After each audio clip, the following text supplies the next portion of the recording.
The impact of the COVID-19 pandemic cost across different industries, and the creative sector is not left out. Top venues have been shut, productions halted abruptly, and many artists left in limbo. In continuation of our COVID-19 economic impact series, we take a look at how it has affected the creative industry in Nigeria. Our correspondent, Abidemi Dairo, gives us a picture of how the lockdown has affected their operations. Motion pictures, sound recordings and music productions grew by 0.81% in the fourth quarter of 2019. This is according to official figures from the National Bureau of Statistics. Growing up, we always wanted more. In monetary terms, the Federal Ministry of Information, Culture and Tourism puts it at over $100 million revenue from 2019. Pretty much a good place to start the new year for the industry. The unforeseen outcome of a pandemic which has now crippled all activities in many states of the country, including Lagos and Abuja, means the Nigerian creative industry, with all of its potentials and impressive momentum, has come up against a brick wall.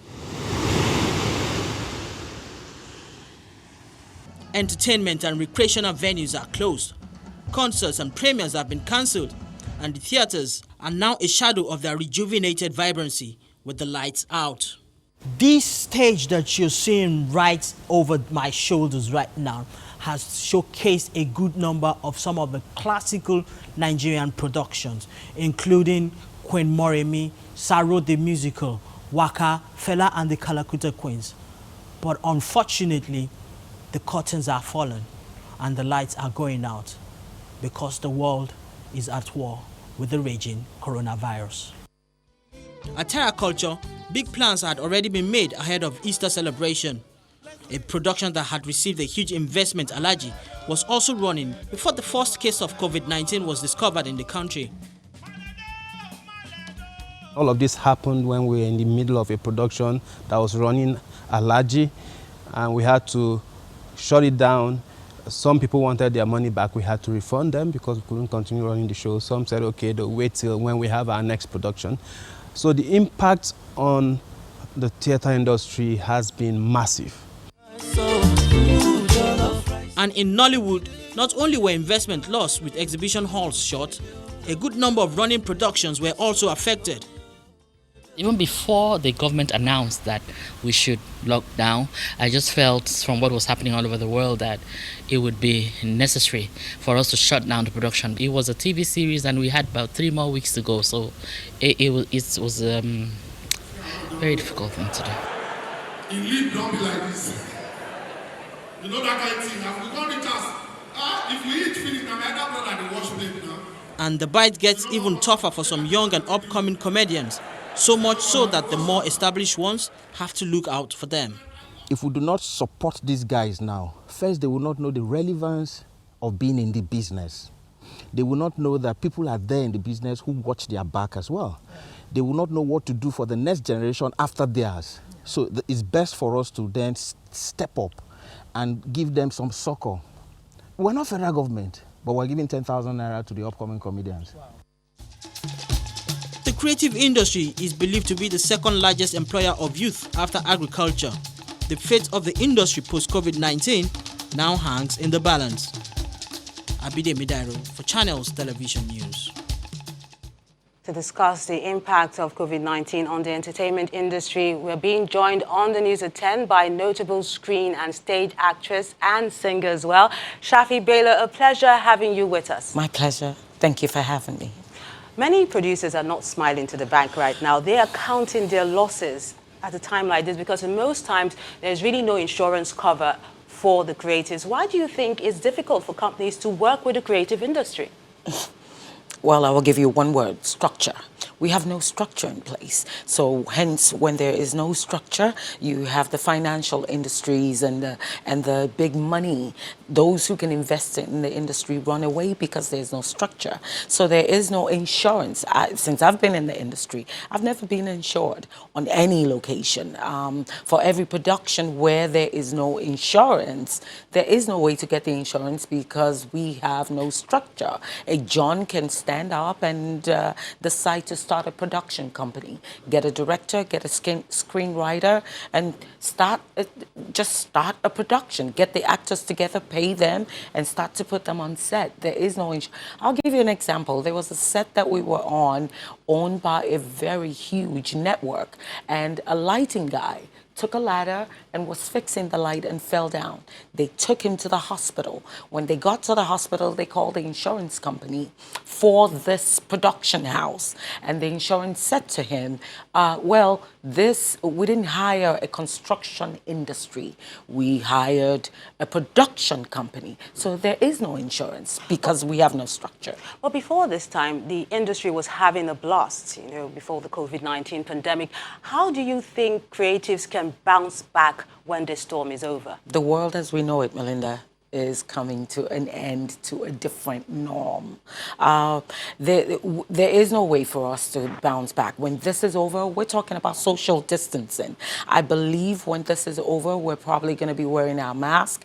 We're going to be counting numbers of how many people are in a room. How do you start a production that way? We're in trouble. And for those producers who have started shooting before, I was on a production before this started, they had to shut down the production. And now the producer is probably at a loss, just like every other one. But I will say this, our industry is very pivotal in this, in the economy. Think about it. Aside from you guys giving us the news, who's been keeping the people? Entertainment. Entertainment. So we're very pivotal in the economy when you think about it. And I'm not talking those who can buy airtime and watch Netflix. I'm talking those at the bottom of the pyramid. Those are the people watching your NTA, AITs, and watching the Nollywoods. And right now, what we've done has been what the people have been watching and not keeping them out of depression. So we're very pivotal in this industry. But how do we bounce back? That's going to be very difficult to do. Shafi Bello, Nollywood actress, a pleasure sharing your thoughts with us on the News at 10. Thank you. Help has come the way of some residents in the Ikorodu area of Lagos as they receive stimulus packages from the state government. Channels Television earlier reported on how residents said they were starving as a result of the lockdown order aimed at reducing the spread of COVID-19. The Lagos State Commissioner for Information, Mr. Benga Omotosho, who led the team, said the state government has surpassed its target of providing palliatives for 250,000 homes.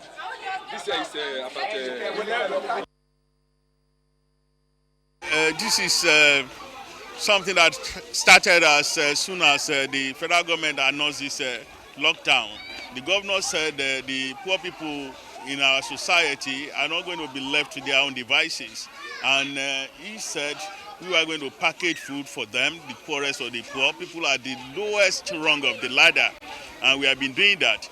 But yesterday you saw on Channels Television this particular street and a particular family that looked deprived. And he felt that we should reach out to them, that is the responsibility of the government, to reach out to such families at this time.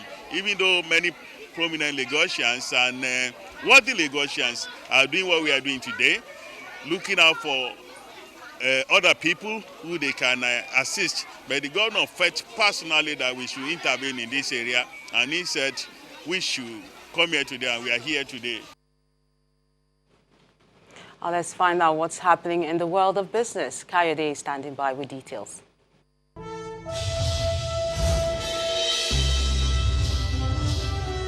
Well, thank you, Melinda, and you're welcome to Business News. China and other G20 member countries have agreed to grant debt relief to Nigeria and other countries within the International Development Association, and that follows a damage to their economies by the coronavirus pandemic.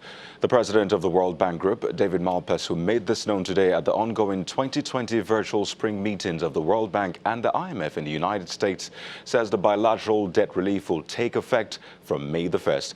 Malpass mentioned that a system will be set up to monitor how developing countries with low per capita income utilize the funds which are made available by the debt relief.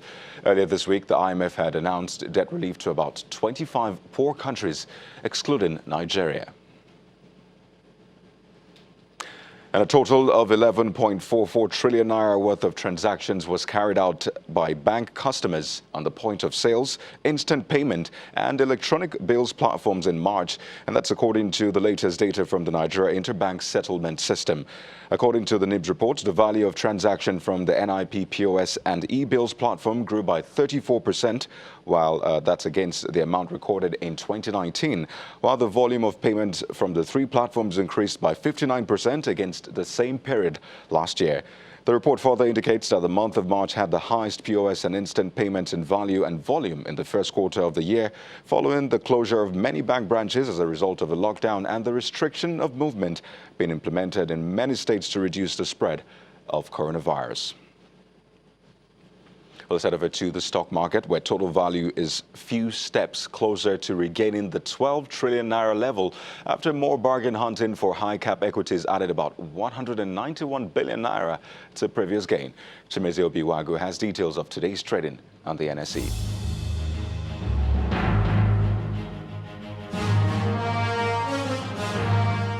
Thank you and welcome to the Stock Market Report.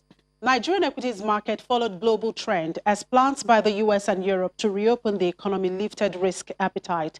That's not all. A report that a drug developed by Gilead Sciences was showing effectiveness in treating the coronavirus gave a boost to investors' confidence.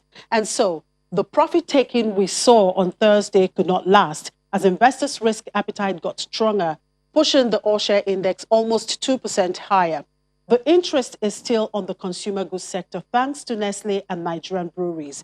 The industrial goods sector made a U-turn into the green, up 4.35%, and all attributed to Bua Cement and Dangote Cement. The banking stocks also reversed yesterday's losses. Now, the volume and value traded were lower than what we saw yesterday, 231.6 million shares worth about 3 billion naira in 4,521 deals. And as we can see, banking stocks were the major contributors. Now, the week, though a short one, has been pretty good. However, it's still too early to determine how sustainable this trend would be. Analysts still advise investors to remain cautious. And that was the Stock Market Report. I'm Chimeze Obi. Well, thank you for watching Business News Tonight. I am Kayode Okikiolu. The news at 10 continues with Melinda. Many thanks, Kayode. The Nigeria Center for Disease Control, NCDC, has announced 51 new cases of COVID-19, and that's the highest figure announced by the agency in one day, bringing the total number of confirmed cases in Nigeria to 493. Of the new cases, 32 are in Lagos, 6 in Kano, 5 in Kwara, 2 each in the FCT, Oyo and Katsina, and 1 each in Ogun and Ekiti State. A breakdown of the cases in each of the states showed that Lagos now has 283 cases, FCT Abuja 69, Kano has 27 cases, Osun 20, Edo and Oyo states have 15 cases each, 10 in Ogun State, Kwara and Katsina have 9 each, while Bauchi, Kaduna and Akwa Ibom have 6 cases each. Delta now has 4 cases. Ondo and Ekiti have 3 cases each, while Enugu, Rivers and Niger State each have 2 cases, with Benue and Anambra recording 1 case each. A total of 159 patients have been discharged, while 17 deaths have been recorded. Police authorities in Edo State have confirmed the kidnap of the State Commissioner for Science and Technology, Mr. Emmanuel Agbale. According to the police public relations officer in the state, Mr. Chidi Wabuzo, the commissioner was kidnapped along the Benin-Auchi Road this afternoon. The police spokesman also said the police orderly attached to Mr. Agbale was killed during the kidnap, while his driver managed to escape.